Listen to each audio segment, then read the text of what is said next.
I gotta start this video with a couple of disclaimers.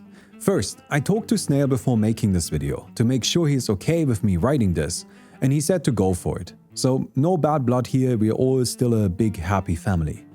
If you're not familiar, he recently made a video called A Lukewarm Defense of Sol Ring, and I think in the video he uses a lot of arguments that I frequently see and that in my opinion are, frankly, shit. And now I need the catharsis of arguing against those points, because otherwise it'll just stew inside of me, because, second, I genuinely dislike Sol Ring. A lot of discussion surrounding Sol Ring is held with this tepid, oh, but I don't actually care that much attitude. I am not like that. I'm not going to hide behind a vague, it's not that big of a deal. No, I care a lot. And I genuinely, from the bottom of my heart, believe that Sol Ring makes Commander worse, and that bothers me. Alright, with that out of the way, the link to Snail's video is in the description. Please watch it to ensure that I'm not misrepresenting any of his arguments. His video starts out with explaining why he's starting up this discussion at all, which is because he recently made a video arguing for Rhystic Studies ban. The rest of his video then presumes that a ban is what Sol Ring needs to be defended against. However, I think that is already looking in the wrong direction. Within the context of Snail's Rhystic Study video, it made sense for players to point at Sol Ring as another problematic card that fit a lot of his criteria, and since the point of discussion was bannings, it's easy to then argue that Sol Ring should be banned too. But outside of that context, the Sol Ring ban argument is far less common. Rather, many people, including me, are frustrated that Sol Ring is not a game changer. Should Sol Ring be a game changer is the much more important point of discussion. When Wizards first announced the bracket system, they included justifications for why any given card was on the game changer list. Chrome Mox, Grim Monolith, Mox Diamond, Mana Vault, and Ancient Tomb all received but one line. These are extremely powerful fast mana pieces that accelerate the game. Sol Ring was glaringly absent from that list, and so Wizards gave an explanation as to why. This explanation started out with the sentence, "You are correct that it qualifies as fast mana and would otherwise be there next to cards like Mana Vault." They immediately admitted that from a power level perspective, it should be a game changer. They then argued that it's iconic. Playing one Sol Ring is a universal truth handed down from Sheldon Menery. Every deck gets exactly one Sol Ring to let it power up and accelerate a bit extra on occasion. This is frustrating. They never even try to argue that Sol Ring is good for the game, and rather stick to sentimental reasoning centered around tradition. They also go from acknowledging Sol Ring's power level to immediately dismissing it. Sol Ring doesn't accelerate a bit. Snail falls into this trap.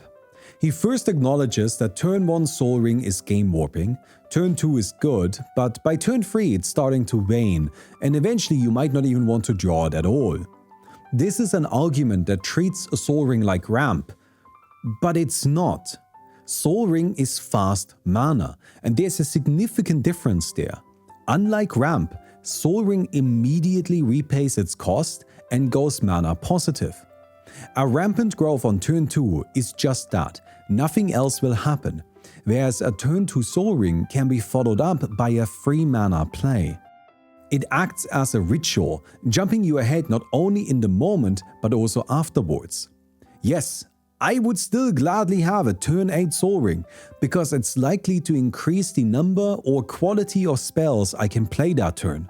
Ramp often feels like a bad draw late game, because you don't get anything out of your Farseek on the turn that you play it. But that just isn't true for Sol Ring. Treating and discussing it like ramp, saying it accelerates a bit, is disingenuous. A ritual on the turn that it's played, and then a 2-mana leap ahead each of the following turns, is not a small acceleration. I think it's crucially important for any discussion surrounding the card that we properly acknowledge the actual power level of Sol Ring. If we don't, and we pretend that it's something else, then the entire discussion is pointless. And I don't think that the discussion is pointless, so I want us to be clear what we are talking about. We are talking about a contender for the strongest card in the format. Snail moves on to discuss his pipeline of bad vibes. If a card is busted at the start of the game, it's less likely to cause emotional problems than if it is at the end. Throughout this, he brings up some examples: Smothering Tithe, the One Ring, and Bolas' Citadel. You may notice that he didn't compare Sol Ring to Felvar Stone, Archmage of Runes, or Overwhelming Stampede, cards that are actually appropriate for Bracket 2. Rather, his entire list of comparisons are game changers. And this makes sense. Comparing Sol Ring to Felvar Stone would be insane, because these two cards are nowhere near the same power level. Sol Ring needs to be compared to game changers to not seem completely overpowered. Getting back to his argument, he believes that Sol Ring is less likely to cause feel-bad moments because the time between it getting played and the moment when the game ends are far apart. Bolas' Citadel comes down and wins the game on the spot, whereas Sol Ring is played and then 3 turns later the player with it is far ahead. The important difference is that in the second scenario, the rest of the table still has time to deal with the problem. I disagree with this on multiple levels. First of all, an early Sol Ring creates a dilemma situation for all the other players.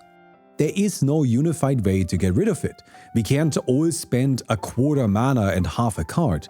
One player has to take the plunge. That player then usually has to waste a valuable early game development turn to get rid of the Sol Ring. This puts them significantly far behind, as the others had the opportunity to instead get on the board. It's often the best plan to just let the Sol Ring player do their thing and then try to catch up later. Somehow. Second, within the described situation, Sol Ring turns the game into a 3-on-1. There are some players that will thrive in that environment, but as somebody who is constantly dealing with new and very casual players, I promise you that a much more significant portion doesn't. A 1 versus 3 can feel very frustrating from both perspectives. If the Sol Ring player gets decimated into non-existence, then they didn't feel like they got to play a game at all. And if they prevail, then the other 3 experience that same frustration, as they spend the entire match bonking their heads against a wall built on an overpowered foundation. A very early Sol Ring has a much higher chance than any other card to turn the match into a non-game, and that is a huge problem. I want you to keep this point in mind.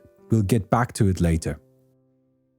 And third, while I see the argument that Bolas' Citadel is more visibly frustrating and that inexperienced players may not be able to discern that they are losing because the Sol Ring allowed the Citadel to come down 2 turns earlier than it should, that doesn't mean that the people in charge of decisions, the developers of the game, should suffer from the same blindness. They should be able to identify cause and effect and address the cause. Dealing with player reports that are accurate to their feelings but faulty to the facts is a core component of life service game development. Players being unable to perceive the actual problems isn't a reason to keep the causes of those problems around. Moving on, Snails brings up a series of arguments regarding deck power levels and player decisions. He concedes that Sol Ring is a problem when the player with the strongest deck gets it, but somewhat dismisses this point as he moves on to argue that many players have kept terrible opening hands just because they had a Sol Ring. I'd like to compliment him here on this truly hideous opening hand he's managed to craft. I have observed this same thing. Players definitely are more likely to keep terrible hands just because they have a Sol Ring and they are not experienced enough to know better.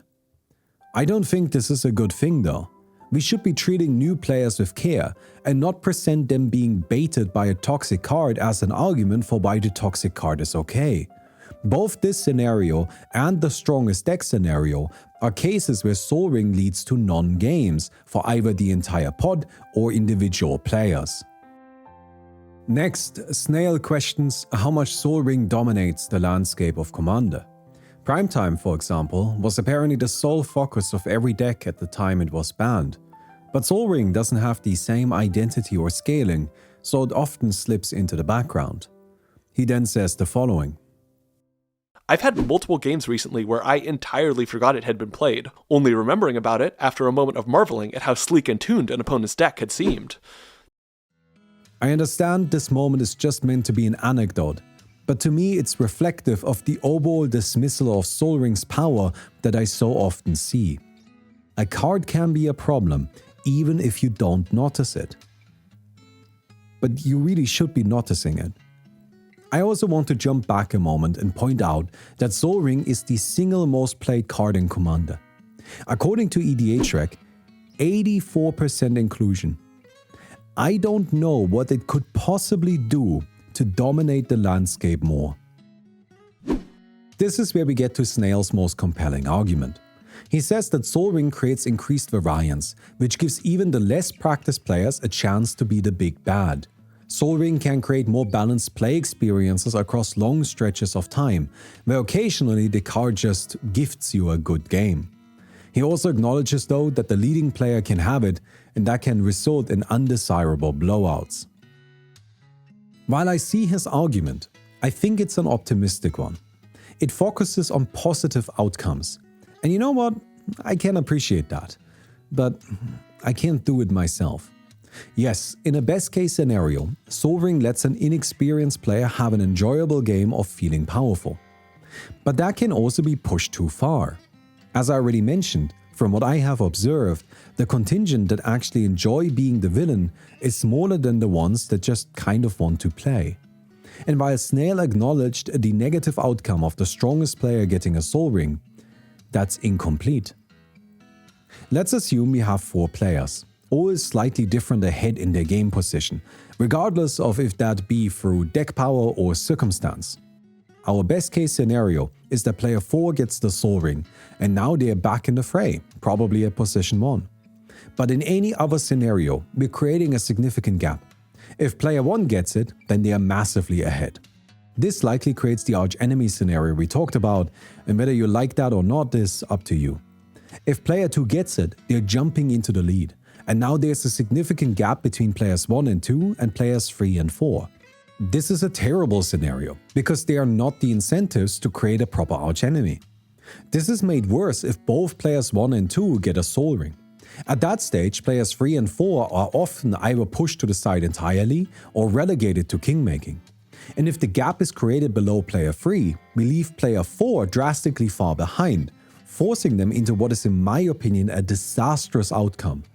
A non-game, where they are neither a factor nor a competitor. I briefly touched on this earlier. I firmly believe that Commander should be designed in a way to avoid non-games as much as possible. That's not for my benefit. I get lots of opportunities to play Commander. If I have a non-game, that's annoying, but it's also kind of whatever, I can just do another. But I know folks who get maybe 2 games in a good week. And if in those 2 games they don't get to play, then that's just it. There is no other opportunity, they can't just do another to close out the night. They now have to wait another week, another 2, or who knows how long until their next chance. These are usually bracket 2 warriors, often playing precons. And while Sol Ring can sometimes lead to positive outcomes in those environments, it's also a card so overwhelmingly powerful that it can completely dominate the match, regardless of if any of the players are aware of it or not. Those negative scenarios are more important than the positive ones, making the card detrimental to the average experience of a casual Commander player.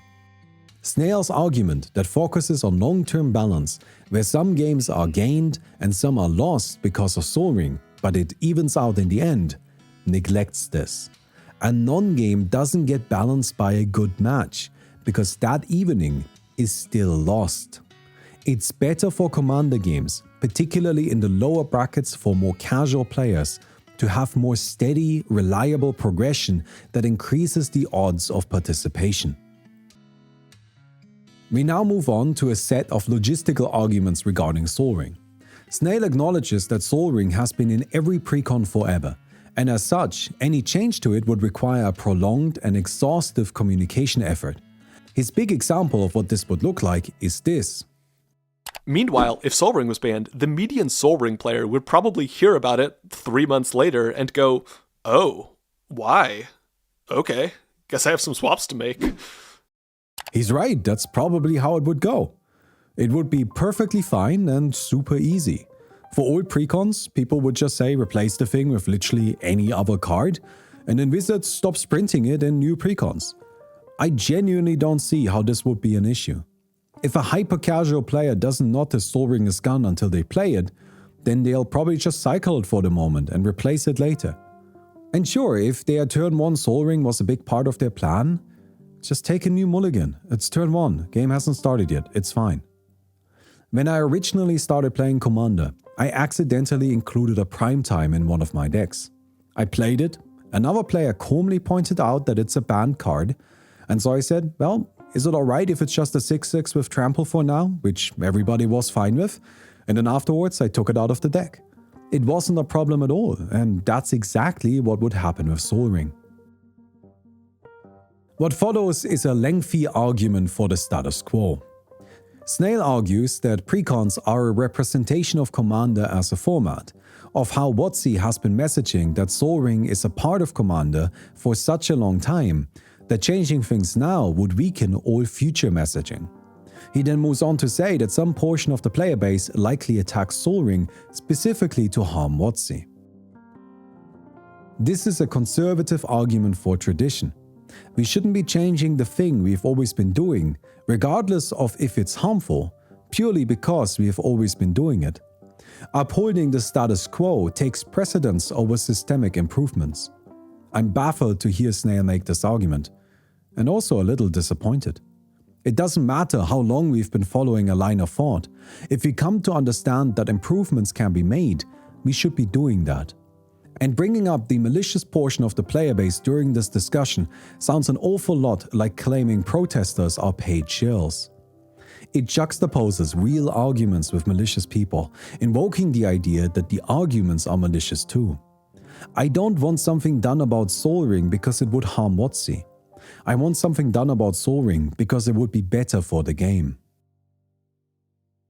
Sol Ring is a relic. It's a card from a different time, when most of us weren't playing the format. Back then, the decks were something else entirely, filled with hugely expensive creatures and spells. Engines and double and triple spelling like the modern game didn't exist. I know this because I actually dug out some of those old deck lists, built them in real life and played them a bunch. With the original rules too, so my commander was shuffled into the deck. In the context of deck lists like that, Sol Ring really was just a small head start. And old precons were built along those same lines. The Kali of the Vast precon is absolutely hilarious. Its average mana value is above 4, and it plays a whole bunch of creatures the Kalia can't even cheat in. Old precons viewed through a modern lens are dysfunctional, and I can tell you that with certainty too, because yet again I've played them. I've been systematically playing every single precon that has ever existed. I do my research. But today, Commander is different. Even Bracket 2 Commander, even modern precons, build engines and accelerate. They are centered around synergies and powerful commanders, and they try to double and triple spell as soon as possible. Within that context, Sol Ring has become an entirely different beast.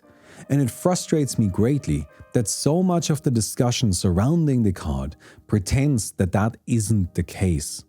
Pretends that it's just a bit of ramp. Being the first to double spell isn't a small advantage, it's game winning. And Sol Ring lets folks get there in a way that dominates the experience at the cost of the other players. Of course, it's fine for somebody to win the match, but on the way, everybody should get a chance to play. Sol Ring reduces those chances. WotC knows all this. They're not stupid. Magic players gravitate towards powerful cards. They could have made Command Tower the icon of the format, or made up some new Command Ring or whatever, but they didn't. They jumped at a chance to choose a card that the only other format it's allowed in, and still restricted, is Vintage. And so WotC started a Sol Ring engine of their own, constantly printing new iterations, new alternative artworks, forcefully centering our attention around it. And it's still not enough. Before its recent reprint in TMNT, the cheapest Sol Rings available on Card Market cost €3. That is too much for a card that is treated as mandatory for every deck. The best argument I've ever heard for Sol Ring was this comment someone left on a video of mine. I disagree about Sol Ring. Yes, it's powerful. Yes, it warps games around it. And yes, it's really annoying when your opponent plays theirs turn 1. But consider, I like it. I feel like it's the only time I've seen someone actually be honest about the card, acknowledge all of its problems, and still simply say that they like it. I can respect that. I'm generally opposed to banning cards in Commander. I think the ban list is already too large, burdened with decisions for a game that no longer exists. It should be significantly shrunk, so I personally don't feel the need to argue Sol Ring should be banned. But I also won't fault anyone for believing otherwise. The card is overwhelmingly problematic, its ubiquity a black mark against the format. Sol Ring should undeniably be a game changer, and it certainly needs to be removed from precons. That's what would make Commander better, bring it closer to the best it can be, which is what we should strive towards. But frustratingly, this discussion is steeped in politics, nostalgia, and dishonesty. I have no illusions that anything will ever be done about Sol Ring, but I can at least tell you this. I will continue to treat it like fast mana, as a game changer, and only play it in decks clearly meant for very high power levels, and I encourage you to do the same. Y'all, I needed to get this one off my soul. I honestly, Snail's video came out a couple of weeks ago. It's not even a recent video, but I saw it and it's just been weighing on me because honestly, the whole Sol Ring thing has been weighing on me for a long time and I just kind of needed to get it out of my system. Really, the main point that I want you all to take away from this, right, is that my argument is Sol Ring is a problem because it increases the chances of there being non-games.